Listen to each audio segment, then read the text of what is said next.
Əməkdar müəllim Zülfiyə xanımı alqışlayaq, o da bizim bütün tədbirlərdə iştirak edir.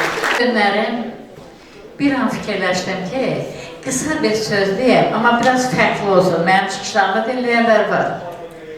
Allah bizə əmanət etdi. Bu əmanət kişi və qadın. Allah bizə evlad əmanət etdi.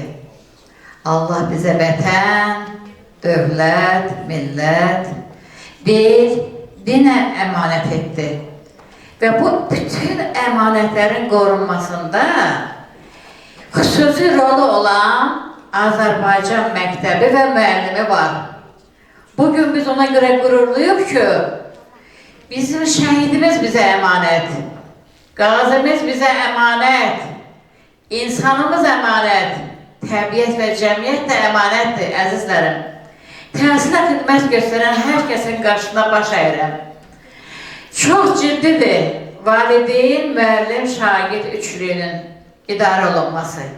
Baxın, valideyn öz əmanətini müəllimə əmanət etdi. Müəllim isə bütün cəmiyyətdə birinci şəxsdən tutmuş evdar xanıma kimi hamımızın cəmiyyətdəki mövqeyində xüsusi əməyi var. Eşq olsun Azərbaycan müəlliminə. Eşq olsun bu təşkilata, sizə uğurlar olsun. Çox sağ olun, çox sağ olun. Sağ olun.